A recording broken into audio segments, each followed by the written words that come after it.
Olá a todos, eu sou Everton de Oliveira, o professor Água do Instituto Água Sustentável. E esse é o nosso programa POMPA, Porque o Mundo Precisa de Água. É a sigla do Porque o Mundo Precisa de Água, POMPA. E nós sempre trazemos convidados que têm uma carreira dedicada a cuidar da água e fazer uma boa ação pelo planeta. Hoje não é diferente, nós trazemos para vocês o nosso colega de longa data, Flávio Vasconcelos. Ele é geólogo pela Universidade de Brasília e ele tem mestrado e doutorado pela Colorado School of Mines. Ele é diretor da Hidrogel Engenharia e Gestão de Projetos e é presidente da ABAS Minas Gerais e também presidente do primeiro Congresso Latino-Americano de Drenagem Ácida de Minas. Olá, Flávio. Bem-vindo. Como é que você está? Olá, Everton. Olá, Everton. Muito prazer estar aqui com você nesse seu programa. E é uma honra aí. Obrigado pelo convite. Que isso. A honra é nossa.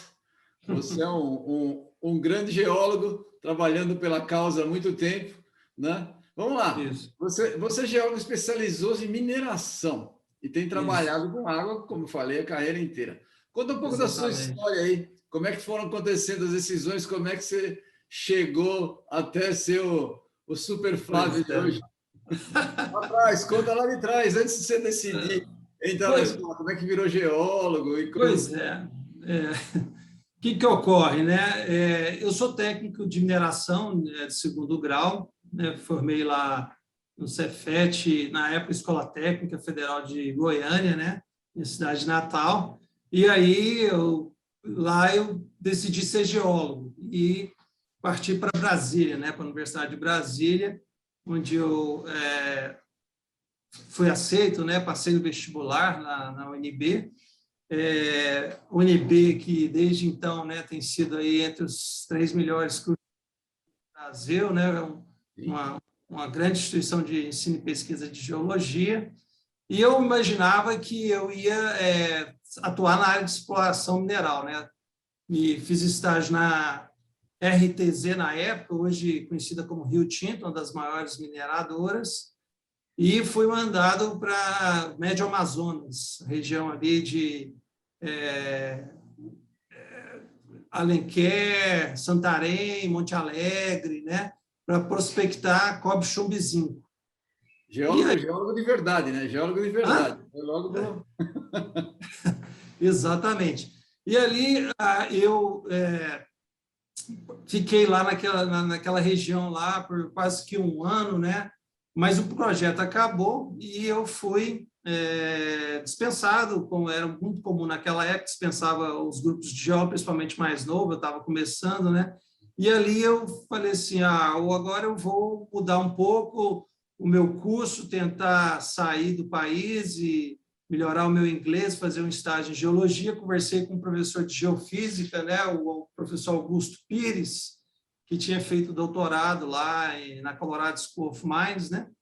E ele me recomendou ir para o Colorado, porque conhecia um pessoal no Serviço Geológico Americano que poderia me oferecer um estágio, coisa do gênero, né? Eu falei assim, não tive nem dúvida, né? Vamos para Colorado, né? Estado do Colorado, você conhece muito bem, maravilhoso, né? As montanhas, né?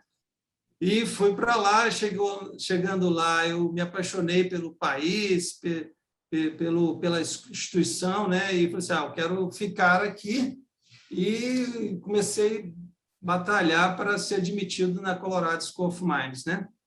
E depois de um ano... Você foi sem estar... Sem bolsa nenhuma. Nada, nada. Isso no... Corajoso. Corajoso, né?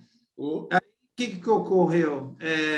Nessa época, estava começando os cursos, né, de engenharia ambiental no Brasil, existia uma necessidade, né, de você ter profissionais nessa área, e aí eu me ingressei, fui aceito na pós-graduação, no curso de mestrado, lá no Ciências de Engenharia Ambiental, e apliquei para a CAPES e para o CNPq, né, para...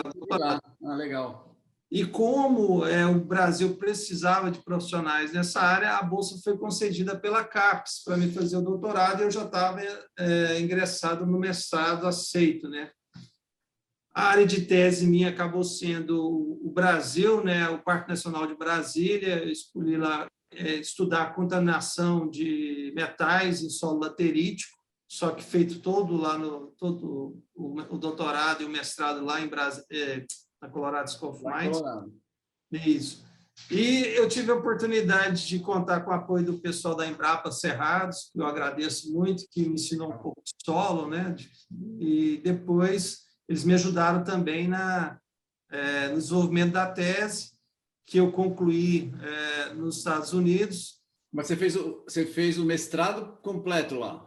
Isso, mestrado e doutorado, já emendei tudo, né?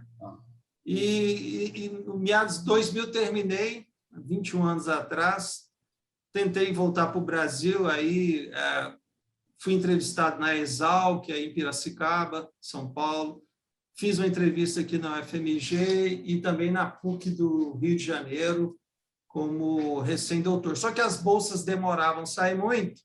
Eu já tinha aplicado para a Universidade de Berkeley, na Califórnia, e IVOG, na Suíça, Instituto IVOG, famoso, de qualidade de água, né, de estudos lagos, e a Universidade de Delaware, na costa leste.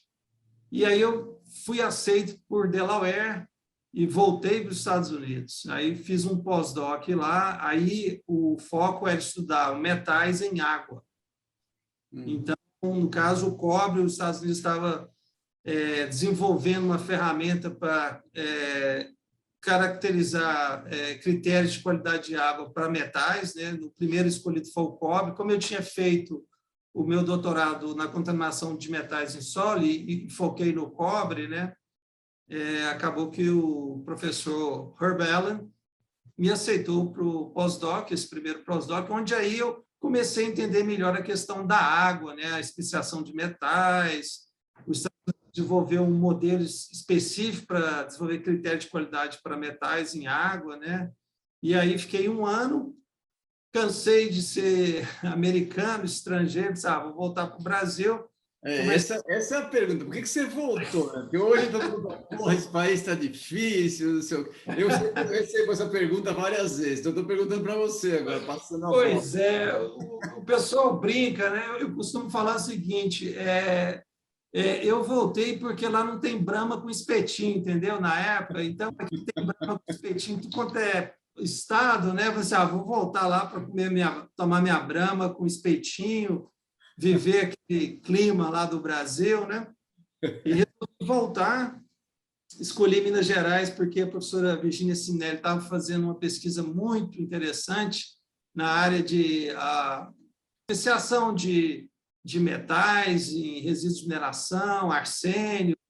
Ela usava técnicas de espectroscopia eletrônica, EXAS. Fui em Campinas, no laboratório Synchrotron, para fazer uns trabalhos de especiação de arsênio em resíduo de mineração, né?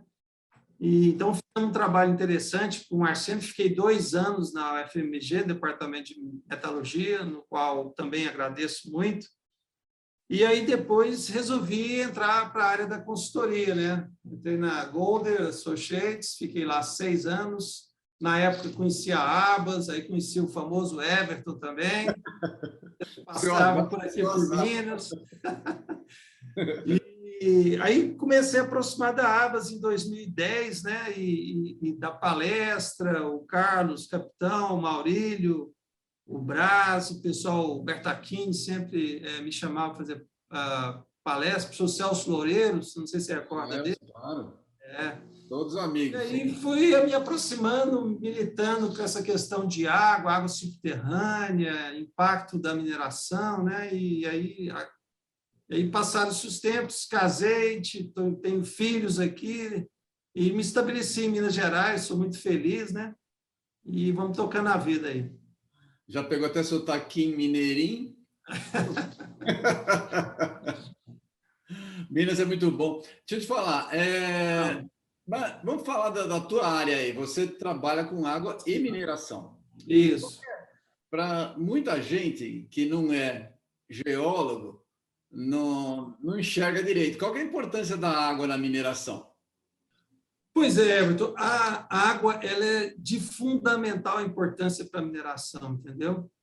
A água ela entra em todas as etapas do processo de mineração, né? Desde o ciclo lá de lavra, onde você utiliza a água para extrair o minério, né? Em alguns casos, ou você tira a água da cava para poder extrair o minério e transloca para uma outra bacia adequada, né? Faz estudo de geológico, rebaixamento de cava, etc. Depois ela entra no processo de beneficiamento, né? Dos minérios é via aquosa, né? E a mineração faz o papel dela muito bem feito nesse sentido, né? Mais de 80% da água na mineração é reciclada, né? Mais de 80%. Então, tem uma perda ali de, no máximo, 20%, e por evaporação ou por perda da qualidade, né? Aí entra o processo de tratamento, né? De descarte de efluente, etc., quando necessário. Então, a água ela é de fundamental importância na mineração, né? E ela tem sido encarada dessa forma. Agora, nas últimas décadas, né, tem tido um interesse maior ainda, não só no aspecto de quantitativo, mas qualitativo, né? A qualidade, aí que entra, né, a questão da geoquímica ambiental, do impacto, da drenagem ácida, etc. e tal. Como quem não conhece a área, como é que, o que um geólogo faz nesse negócio aí na água, na mineração? Você falou de qualidade, de quantidade, o que o geólogo faz para as pessoas aprenderem? Aí, muita gente está assistindo, está interessada no assunto. Não, exatamente. No país, a formação do geólogo é muito direcionada para a área econômica, né, de prospecção mineral, a área de lavra, beneficiamento, principalmente a lavra, então tem um geólogo de lavra.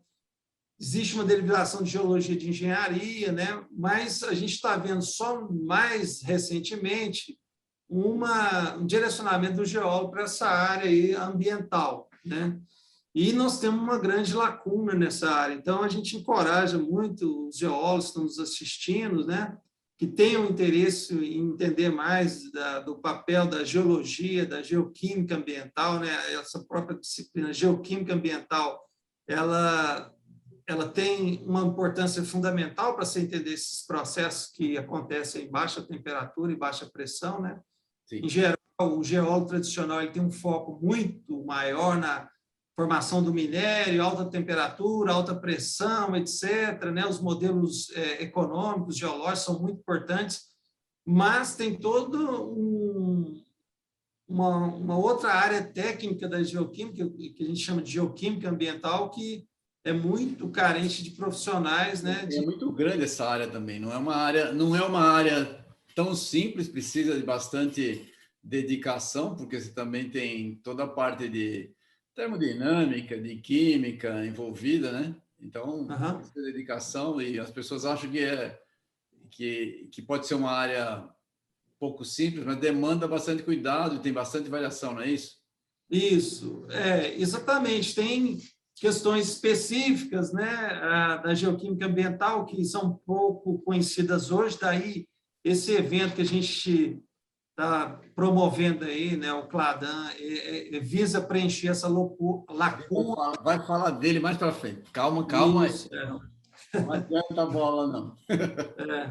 Mas Mas então, assim, existe toda uma forma, né, técnica de conduzir os estudos nessa área, né, de ambiental. muito legal, muito legal. Deixa eu te fazer uma pergunta. A gente que é geólogo, a gente conhece a necessidade das mineradoras, mas elas são vistas como vilãs por muita gente. E as pessoas Sim, não se tocam de que tudo que ela tem, o computador, os materiais que ela está sim, trabalhando na casa dela, tá. tirando madeira, basicamente, tudo Uhum. precisa de uma mineração, né? Sim. Você que trabalha na área ambiental, qual que é a relação, uma boa relação da mineração com o meio ambiente e com a água, principalmente, que é o nosso tema aqui Pois é, essa pergunta sua, ela é muito boa, ela é uma pergunta interessante e ela Na minha experiência profissional, o que eu observo é o seguinte, é que tudo nasce da filosofia corporativa da mineração, entendeu? Se você tem uma empresa que tem uma relação, uma filosofia corporativa de cuidar do meio ambiente, fazer uma boa gestão do recurso hídrico, dos resíduos sólidos, etc., e também ela passa essa filosofia os seus funcionários e técnicos que estão lá, né, na mineração, trabalhando no dia a dia, acaba que a relação, isso é muito positivo, né? Isso dá resultado. Então, assim, apesar da mineração ter essa fama, grande parte da mineração que eu conheço, que a gente trabalha, elas têm essa preocupação, né? Tem a preocupação corporativa que estimula que sejam feitas boas práticas, mas isso não é uma questão trivial e fácil, é complexo, né? Porque você tem a pressão econômica de produzir, etc., você tem vários interesses, né? As partes interessadas, etc. Mas eu acredito que é possível você ter uma relação harmônica entre a mineração e o meio ambiente e as partes interessadas, os stakeholders, mas tudo isso tem que nascer de uma vontade corporativa da empresa, né? Então, acho que passa por aí. Hoje, talvez, pelo menos pelo que a gente tem acompanhado com as empresas em geral, está tendo uma pressão maior por causa do ESG, né? Environment, Social and Governance. As empresas, os investidores estão exigindo, então, essas ações sociais e ambientais, porque, no fundo, quando o cara faz uma coisa errada lá, cai o preço da ação da empresa e é o investidor que paga a conta no final. Então, eles estão exigindo. Isso. Parece que está um horizonte melhor no futuro aí, dessas coisas serem incorporadas mais rapidamente. O que você acha? Eu acho que é por aí, passa por aí, né? Hoje a gente o preço da instituição, né, está associado aos seus ativos e aos seus passivos e também à imagem da empresa, né? Porque a imagem da empresa vai influenciar na ação de mercado, né, da empresa. Então, ela pode cair, pode subir em função de uma crise ambiental, né, uma crise econômica, que seja. Então, a empresa tem que trabalhar esses três pilares, né? O seu ativo, os seus passivos e a sua imagem, né?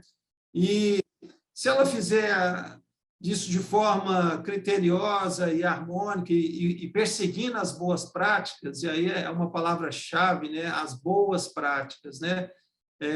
Eu acho que é uma empresa que tem uma probabilidade de êxito muito grande, né? Concordo. Bom, vamos lá, vamos ao assunto que você tentou adiantar aí, que é a drenagem ácida. Né? Quando eu fiz doutorado, como você, eu posso falar que você estudou esse assunto bastante. Eu fui lá para fazer, eu trabalhava com química orgânica, né? O meu doutorado, o assunto era química orgânica. Mas é claro, você é obrigado a fazer toda a parte básica. Você estudou na América do Norte, você sabe como é que é, né? Você não tem escapatória, você tem que ser bom. Não tem refresco, né? Lá não tem refresco. Não tem moleza, né? Tem homework, prova, teste, não tem esse negócio de seminário, não. Tem que passar. Sim, exatamente. Você tem que estudar, e mais, e ainda tem o Comprehensive, o Qualifying, que é outra puxa. Né? Em geral, o Qualify é muito puxado. Né? Isso. Hoje em dia, o pessoal fala que isso aí é bullying. Né? Mas não tem essa, não. Né? Tem não. Então, mas eu comecei a estudar lá a parte de... Eu estudei bastante drenagem ácida. Eu me apaixonei pelo assunto. Adorava o negócio. É muito... É apaixonante. É muito legal. Muito legal. Então, foi a matéria que eu mais estudei. Claro, tirando depois o trabalho do doutorado em si. Mas essa área toda de geoquímica, eu gostava demais. Sim. Gostava demais. Aqui no Brasil ainda não tinha muita coisa, né? Isso. Mas eu gostei bastante. Mas muita gente não sabe o que é drenagem ácida. Você está montando um congresso, né? Um evento grande de drenagem ácida. Eu já ouvi até alguns geólogos dizer que no Brasil não existe isso. Porque é pouco, eu já ouvi, É. na verdade, e não é geólogo novo, não, é geólogo mais da antiga falando isso, que é pouco importante. Então, conta para a gente aí, desde o zero, o que é drenagem ácida? Como é que ela é gerada, né? E, finalmente, qual a situação no Brasil? Existe drenagem ácida no Brasil ou não? Pô, em relação a esse comentário aí, melhor escutar isso do que ser surdo, né, Everton? Exatamente. Melhor escutar isso do que ser surdo, mas enfim, vamos lá. Bom, a drenagem ácida, ela é gerada a partir de minérios sulfetados. Quais são esses minérios sulfetados? A pirita, a pirrotita, a calcopirita, entre várias famílias de sulfeto. Mas a pirita e a pirrotita, apesar de elas não terem fins econômicos, vamos dizer assim, eles são os minerais muito abundantes entre os sulfetos e, consequentemente, acabam indo para as pilhas de estéreo, para as barragens de rejeito, e nessa exposição ao intemperismo, ou seja, exposição ao oxigênio e à água, eles oxidam, né? E esse processo é catalisado por micro-organismos, né? As bactérias ferro-oxidantes vão lá e tiram energia desse processo de oxidação, solubilizam o ferro, aí o ferro, por sua vez, hidrolisa a água, já baixa um pouquinho o pH, e mais na frente esse ferro volta a atacar novamente os sulfetos, e aí acidifica mais ainda, liberando muito mais prótons, né? Então, é um processo por etapas, né? Ao mesmo tempo, tem os retroalimenta, né? Ele vai. isso, exatamente. Então, às vezes, você está lá num patamar de pH 5, 5,5, você acha que você está bem na fita, mas se o processo estiver em desenvolvimento, ele pode chegar a pH 2, 3, né? Vai chegar? Não sei, tem que fazer um estudo para saber qual que é a composição mineralógica, se você tem carbonatos, né? Carbonato de cálcio, a dolomita, que é o cálcio magnésio, também contribui para a neutralização, além de alguns silicatos, mas os carbonatos são os que mais atuam aí nesse cabo de guerra, né, entre potencial de acidez e potencial de neutralização.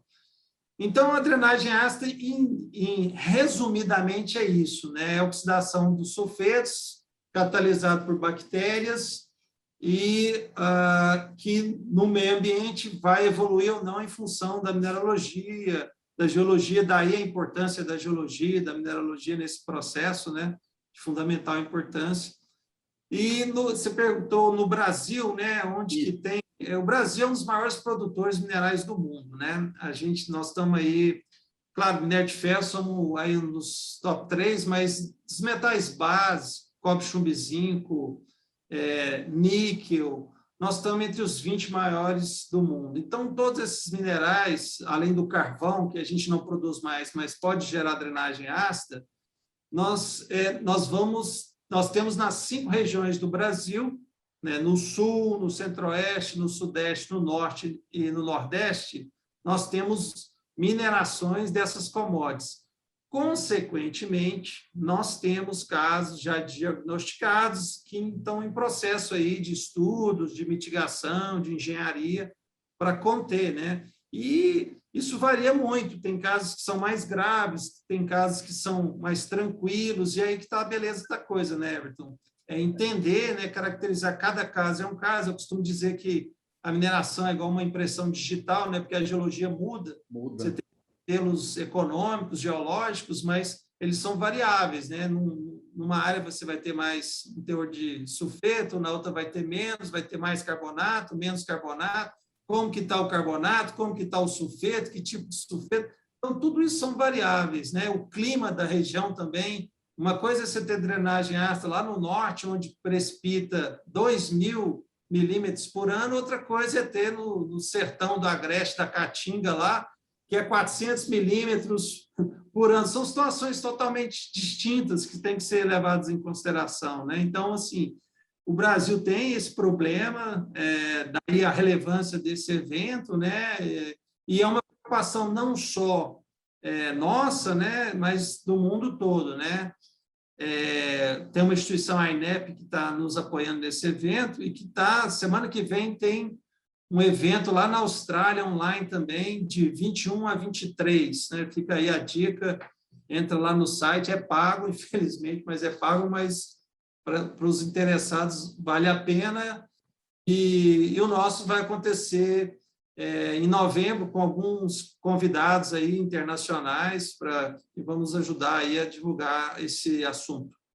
Muito legal. Só para resumir para as pessoas mais leigas, na verdade, então, as rochas sulfetadas são formadas num ambiente sem oxigênio, com a exposição do oxigênio. Se você tem pirita, ele reage rapidamente, né? Essa reação gera uma liberação de energia. Na verdade, as pilhas de rejeito ficam quentes, né? Para quem nunca viu. É exotérmica, né? A reação é exotérmica, e aí gera um processo advectivo, né? Isso. O ar quente sai da pilha, o ar frio entra embaixo e gera uma pilha, né? Uma pilha reativa. Exatamente. Né? E aí você tem a circulação de oxigênio, você só naturalmente vai comprometendo mais ainda as reações. É interessante. Isso. Você falou, mas a gente tem sim, eu entrevistei o professor Holger Weiss, numa das entrevistas, se você estiver interessado, pode olhar. Ele veio para o Brasil, ele trabalha muito aqui, ele fala bem português, né? Lá na Alemanha. A Alemanha produz carvão ainda, muito, né? E tem drenagem ácida relacionada a isso de monte. E a gente trouxe ele para ver os casos da região de Criciúma. Sim. Ali em Santa Catarina ainda tem, as carboníferas são muito fortes, né? Sim, é verdade. Conheço a região lá. Com certeza você conhece, é da área, lá tem muita drenagem ácida para todo lado, né? Para onde você olhar, tem. Tem a ver com a geologia, né? Porque a geologia é muito ampla, né? O footprint lá é enorme, né? Por causa do carvão, né? É uma bacia carbonífera, então a bacia toda tem esse potencial, né? Então tem que ter estratégias específicas para lá, né? Natural, né? A gente tem que pensar em soluções que se aplicam para aquele caso e não achar que aquele caso é o resto do Brasil também, né? Exatamente. Eu lembro, a gente foi fazer, fui fazer uma visita, só, desculpa, você que fala, mas eu só vou fazer um parênteses. A gente foi com o pessoal do Ministério Público, eu levei-os para conhecer lá na Alemanha. Porque as pessoas, a gente sempre acha que o Brasil, o caso é o pior do mundo, é bom você ver os problemas para ter comparação. Claro. A cidade lá da base da BMW, né, a cidade que deu. E a cidade, ela todinha teve uma subsidência, afundou, né, para usar o termo que o pessoal conhece. Então, o rio da cidade está mais alto do que a parte da cidade, porque toda a parte de baixo foi minerada, né? É mesmo. É impressionante. É muito grande, muito grande. Impressionante. Pois é. E a gente, você andando no lugar, você nem percebe, mas aí até o Roger falou, vocês não estão achando nada esquisito com esse rio, né? Aí você olha, é verdade, o rio está mais alto que a lateral, né? Como é que pode? E por causa disso. Muito interessante. Bom, só uma pergunta. É verdade que existe água com pH 0? Pode isso? Pode. Pode, porque é raro, né? É raro, muito raro, porque o pH definição química, né? Menos log da concentração de prótons, né? Isso. Então, se você tem uma solução, né, que vai gerar em equilíbrio um ácido forte, tipo ácido sulfúrico, né? E ele chegar numa concentração de 1 molar, então vai dar menos log de 1 vai dar 0, né? Mas assim é raro, né? Até para você medir, né, analiticamente, é difícil, né? Os nossos eletrodos não chegam nesse range aí de pH, então você tem que mensurar isso com técnicas específicas, né? Estudos específicos. É verdade. Tem a mina lá em Richmond, na Califórnia, né? É o pH mais baixo do mundo, né? Foi publicado até quando eu estava lá nos Estados Unidos, 2000, pela ESNT, o pesquisador até do Colorado, Keith Nordstrom, ele achou pH menos, pH 3,6, menos 3,6, é o pH mais baixo do mundo, e é uma mineração antiga, abandonada. O Kevin Nordstrom está escrevendo um livro para a gente no Groundwater Project, ele participa, é famosíssimo, né? Sim, esse artigo acompanhado. É famoso, bem famosa a história. Para quem é da área, conhece, né? E esse tipo, quem não sabe, é Environmental Science and Technology, a revista. Isso, Journal. exatamente. É verdade. Bom, vamos lá. Você conseguiu uma proeza, o que eu já estou te parabenizando de antemão, que é fazer um evento específico, né? Que é algo que eu tenho uma inveja do bem, porque é um assunto que eu sempre achei que merecia a gente fazer. Pode contar com o meu apoio no que puder, porque é algo... Já vai estar, você já foi convidado, né? Você, outros colegas aí, o doutor lá do Ministério Público... O Darlan?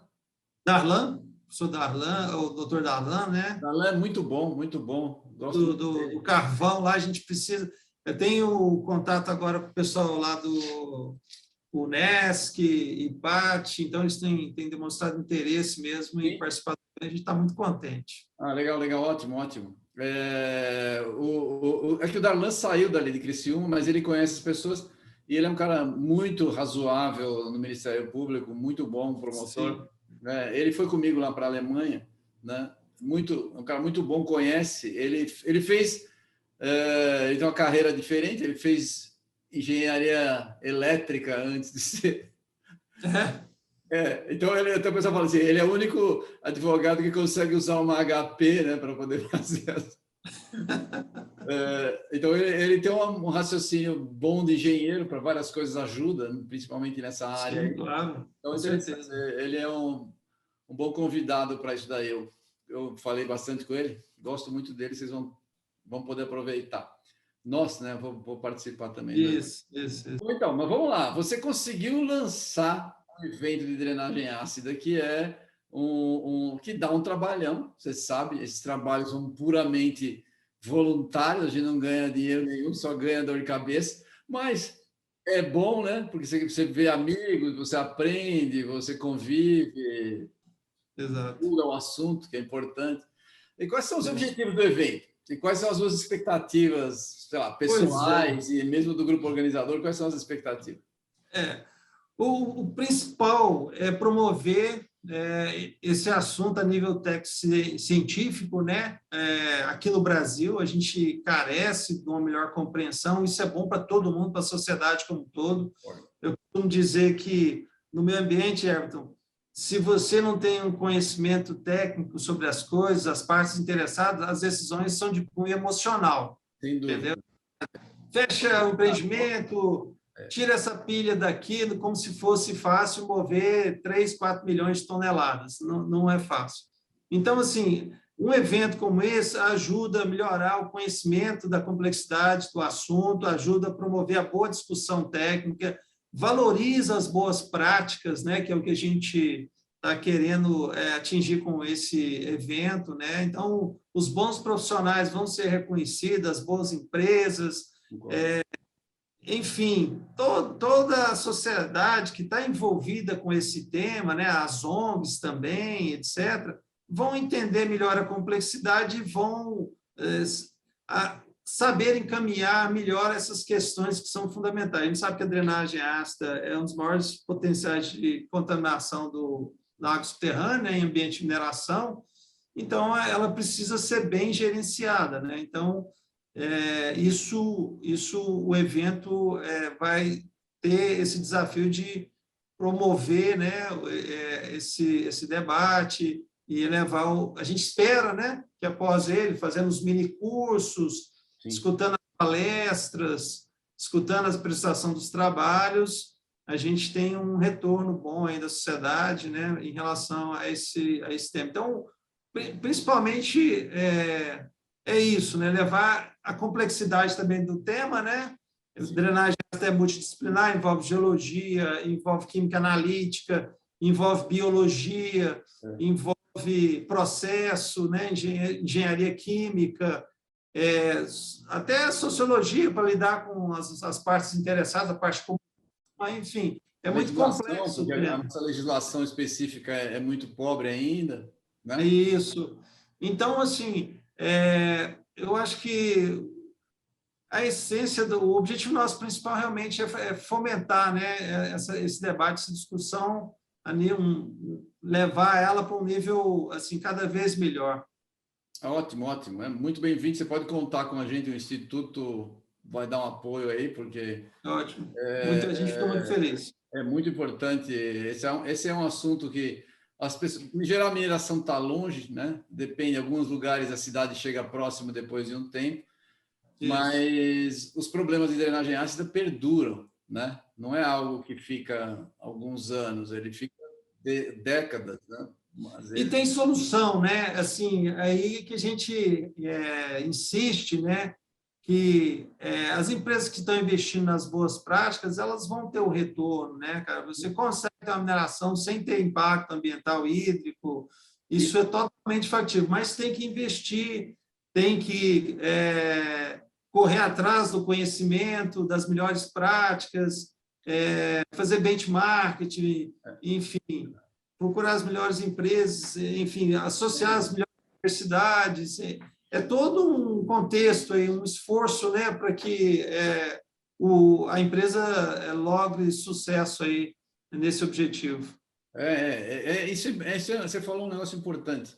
É um conhecimento específico que muita gente da área de mineração não tem, por ser uma área de meio ambiente que ela não está diretamente ligada à produção, né?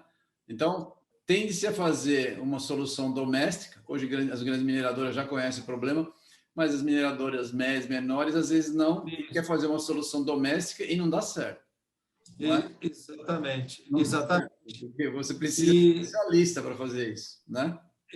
exatamente. Então, nós vamos ver no evento aí que vai ter especialistas em cobertura de pilha, especialistas em tratamento de efluente, ativo ou passivo, né? O tratamento passivo ou ativo do efluente são diferentes, então a gente Sim. tem o técnico tem que entender que nem sempre o tratamento passivo é a solução, né? Aí às vezes tem que ser o ativo mesmo.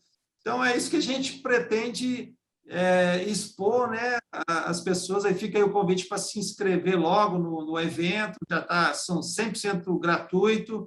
A gente teve uma aceitação muito boa aí dos empreendedores, do setor acadêmico, dos laboratórios, né, do próprio governo, as entidades e as agências ambientais do Estado de Minas, FEAM e GAN estão nos apoiando, a gente fica muito contente. A gente vê que a causa ela é realmente nobre, né? Como você falou, a gente precisa de eventos dessa forma para que todos ganhem, né? Todos, a sociedade como todos se beneficie deste conhecimento, né? Muito legal, muito legal. Você entrou para trabalhar na ABAS, né, que é o trabalho voluntário. Vamos lá, vamos fazer uma pergunta que é bom para as pessoas. Hoje em dia, com rede social, as pessoas não estão mais tão ligadas em participar de uma associação, né? Na sua visão, você recomenda para as pessoas a se associarem, fazer trabalho voluntário na associação? Qual que é a sua opinião? O que você acha? O que você recomenda para as pessoas que estão trabalhando na área?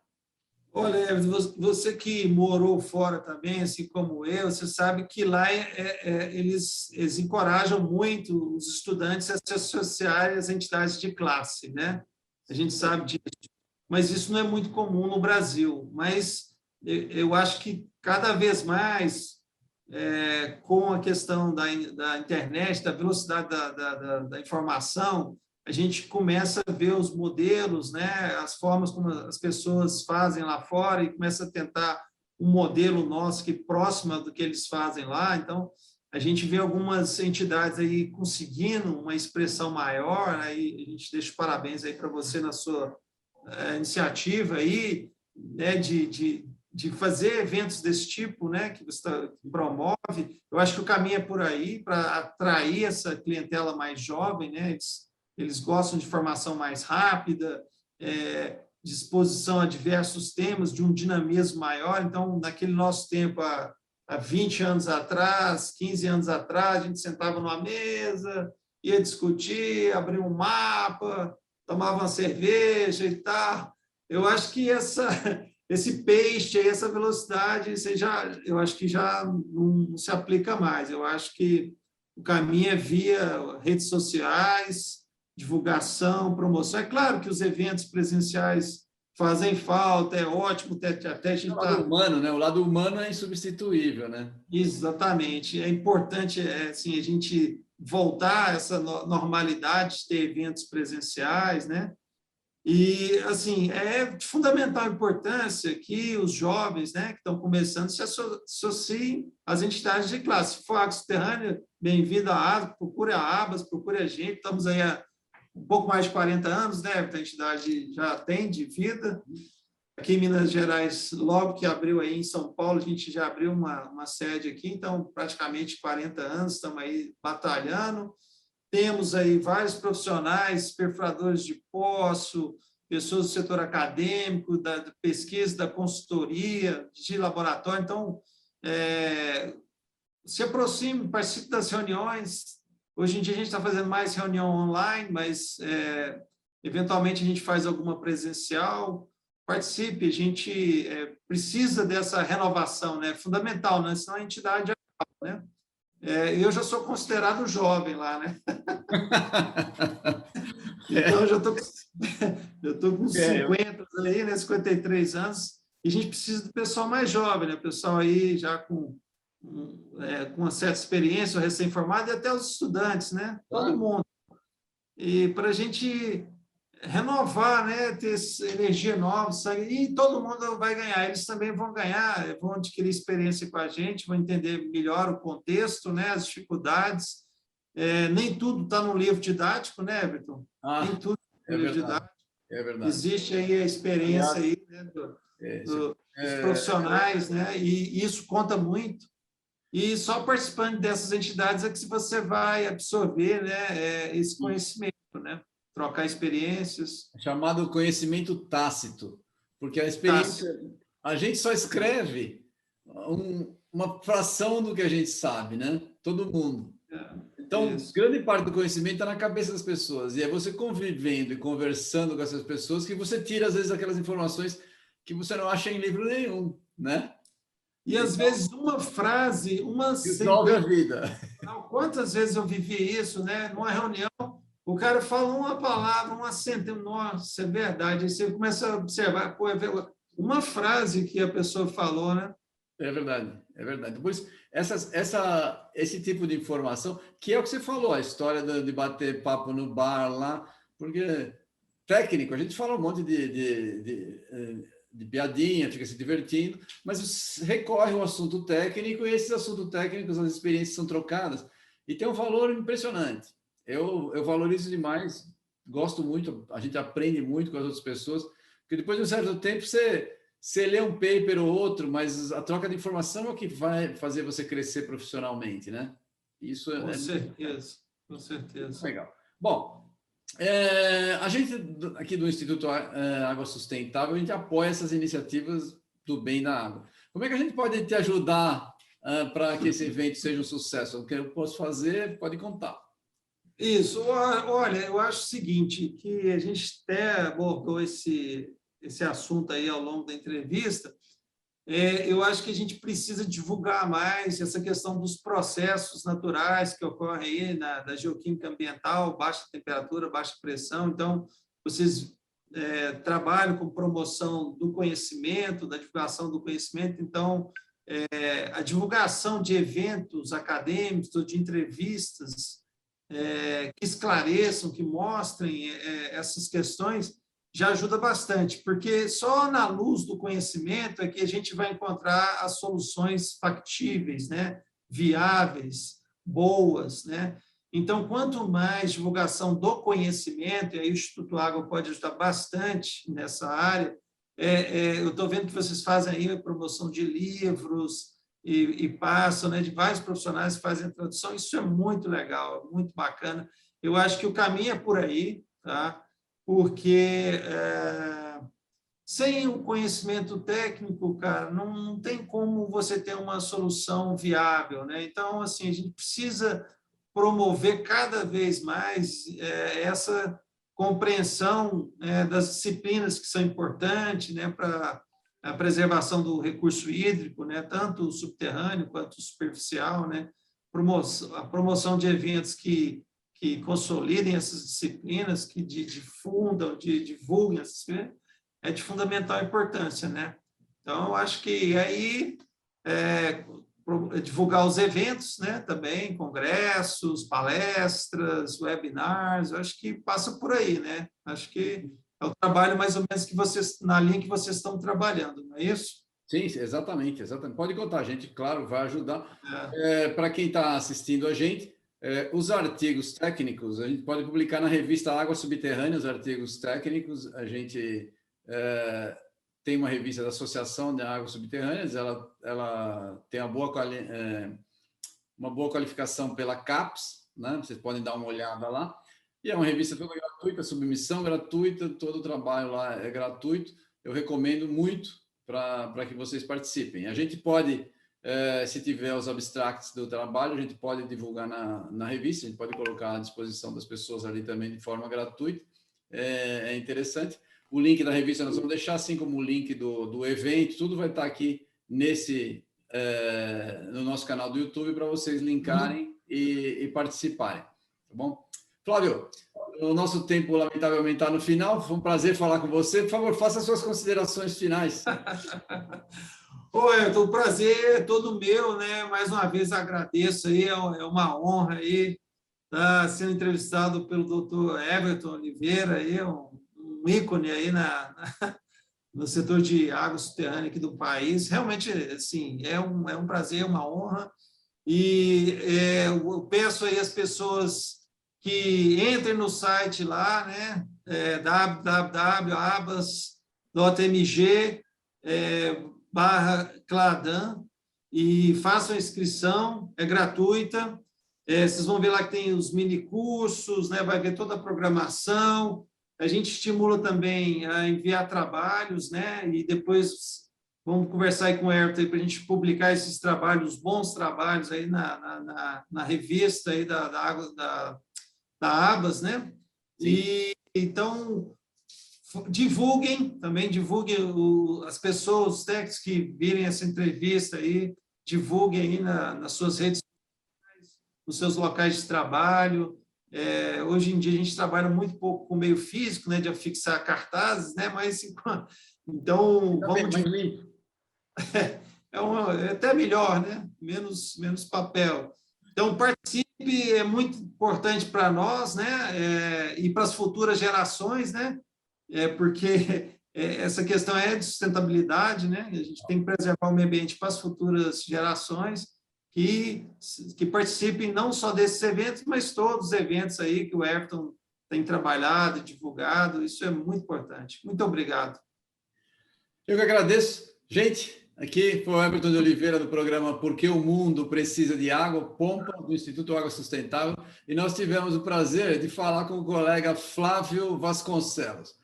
Eu recomendo vocês a passarem a informação dessa entrevista para os seus colegas, participem do CLADAN, do congresso que está sendo apresentado por ele, o link está aqui embaixo, vocês podem olhar, indiquem para os seus colegas, é altamente recomendável, a gente vai fazer a divulgação, vamos compartilhar, porque o mundo precisa de água e bons técnicos como o Flávio são muito bem-vindos. Um abraço, Flávio. Obrigado. Obrigado. Um abraço a todos. Tchau.